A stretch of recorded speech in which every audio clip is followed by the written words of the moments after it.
ভিডিওতে আমরা চতুর্থ শ্রেণীর তৃতীয় পর্যায়ক্রমিক মূল্যায়নের ইংলিশে 5 নম্বর স্কুলের প্রশ্নের উত্তরগুলো আলোচনা করব। এটা দিয়েছে প্রোফাইল ইন কাইন্ডনেস থেকে। এই প্রোফাইল ইন কাইন্ডনেস লেসন 9 থেকে দিয়েছে।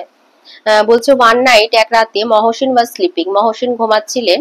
এ mild sound woke him up, একটা মৃদু আওয়াজে তিনি জেগে উঠেছিলেন। He saw a stranger in his room, তিনি তার ঘরে একজন অপরিচিতকে দেখতে পান। হি মহসিন কট হিম স্টিলিং, তো সেই অপরিচিত মানুষটি ওনার ঘরে এসে আর কি চুরি করছিল, তো সেই রকম অবস্থায় মহসিন তাকে ধরে ফেলে। হি আস্কড হিম, মহসিন তাকে জিজ্ঞাসা করে, why do you need to steal, can you not lead an honest life, বলছে তোমার কেন চুরি করার দরকার পড়লো, তুমি কি সৎ জীবন যাপন করতে পারো না?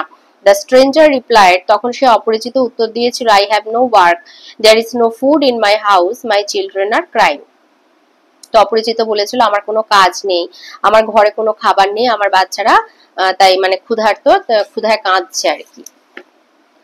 তো এখানে এর দাগে কিছু প্রশ্ন দিয়েছে তিনটে। এতে বলেছে who was sleeping, Mohsin was sleeping.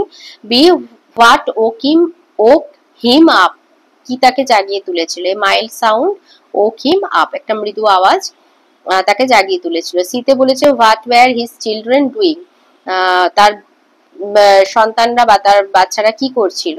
His children were crying. বিতে দিয়েছে write the meaning of the following word in English. এতে স্ট্রেঞ্জার আননোন পারসন, মাইল্ড হবে জেন্টেল। নাম্বার 2 তে চুজ দ্য কারেক্ট অ্যান্সার। এতে হবে the ferry wanted to take Jhinuk to the Eden Gardens. B. Bikash has been gone for 6 months. C. Gogol visited Kolkata in summer vacation. D. Shamoli is a mud house. 3 তে true false বলতে হবে। এতে বলেছে Bikash has become a postal service employee, true, মানে একজন post অফিসের একজন কর্মী হয়ে গেছে আর কি, এটা ট্রু, সত্য। B an old man visited Jhinuk in a dream, ঝিনুকের স্বপ্নে একজন বৃদ্ধ এসেছিল, মানে পুরুষ বৃদ্ধ এসেছিল, false. C Mohsin was born in 1742, false. D the house পুনশ্চ stand by a copse of sal trees, মানে শাল গাছের ঝাড়ের কাছে, মানে অনেকগুলো শাল গাছ আর কি, তার কাছে সারির কাছে পুনশ্চ দাঁড়িয়ে আছে, ট্রু। 4 দিয়েছে last night Trina read a beautiful story, গত রাতে ট্রিনা একটা সুন্দর গল্প পড়েছিল। The story is about a respectable person, respectable মানে সম্মানীয় কোনো ব্যক্তি সম্পর্কে। হি ওয়াজ এ মার্চেন্ট, তিনি ছিলেন একজন ব্যবসায়ী, মার্চেন্ট মানে বণিক বা ব্যবসায়ী। He travelled the world for his business, তো ব্যবসার উদ্দেশ্যে তাকে পৃথিবীর নানা জায়গায় যেতে হতো। বাট ওয়ান ডে, কিন্তু একদিন, he lost all his ships in a dangerous sea storm, sea storm মানে সামুদ্রিক ঝড়ে, একটা ভয়ঙ্কর সামুদ্রিক ঝড়ে তিনি তার সমস্ত জাহাজ আর কি, যে বাণিজ্য তরী সেগুলো হারিয়ে ফেলে। In one day he became very poor, তার ফলে তিনি একদিন ভীষণ দরিদ্র হয়ে যান। তো এতে আছে complete the following sentences with information from the above passage. এতে last night Trina read a beautiful story. বিতে হবে the merchant had to travel the world for his business. C but one day he lost all his ships in a dangerous sea storm. বিতে আছে make meaningful sentence of your own with the following word. এতে আছে merchant মানে বণিক বা ব্যবসায়ী। আচ্ছা, merchant মানে ব্যবসায়ী দিয়ে লিখবে যে prizes were given by local merchants, স্থানীয় ব্যবসায়ীদের দিয়ে মানে প্রাইজটা আর কি পুরস্কার দেওয়া হয়েছিল। আর beautiful butterfly is a beautiful insect. 5 A আছে fill in the blanks with suitable preposition given in the help box. Help বক্সে আছে by, in, on, to, with. এতে হবে the book is on the table. বিতে হবে she is eating with a spoon. C I lost 5 towers in a storm. D they are going to school. 6 A আছে rearrange করতে হবে jumble letter. এতে হবে language. বিতে অর্চার্ড।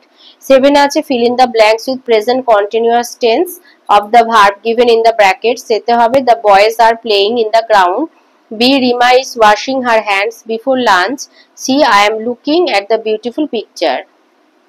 8 এ আছে opposite word happy, sad, light, dark. 9 এ আছে find out the pronoun from the following sentence. এতে হবে they pronoun মানে সর্বনাম। B হবে these are my. সি তে হবে উই। আচ্ছা, এখানে শুধু উই হবে না, এখানে ওয়্যারও হবে। ওয়্যারটা হচ্ছে রিলেটিভ প্রোনাউনের মধ্যে পড়ে, তো দিসটা হচ্ছে ডেমনস্ট্রেটিভ প্রোনাউনের মধ্যে পড়ে। তো মাইটা হচ্ছে তোমার পার্সোনাল প্রোনাউন, মাই, দে এগুলো পার্সোনাল প্রোনাউনের মধ্যে পড়ে। দিসটা হচ্ছে ডেমনস্ট্রেটিভ প্রোনাউন, আর ওয়্যারটা হচ্ছে রিলেটিভ প্রোনাউনের মধ্যে পড়ে। তাই জন্য এখানে প্রোনাউন হবে তোমার এর দাগে হবে দে, আর বিতে হবে দিস মাই, সিতে হবে ওয়্যার উই, এই দুটো হবে। নাম্বার 10 এ আছে fill in the blanks with appropriate adjective given in the help box. তো হেল্প বক্সে আছে বিগ, লিটল, কোল্ড, সুইট। তো এতে হবে I want a big cake for my birthday. বিতে হবে would you like cold water. সিতে হবে I like to hear sweet music. দিতে হবে the cat runs after a little mouse. আচ্ছা, নাম্বার 11 এ আছে রবীন্দ্রনাথ টেগোর অথবা ইয়োর স্কুল সম্পর্কে 6টা করে বাক্য লিখতে হবে। তো রবীন্দ্রনাথ টেগোর লিখবে যে Rabindranath Tagore was born on May 8, 1861। Number 2, he did not enjoy formal schooling. মানে যে স্বাভাবিক যে স্কুলে যেভাবে ছেলেরা যায় তিনি সেই ধরনের কোনো কিছু উপভোগ করেননি। He was taught at home by private tutors.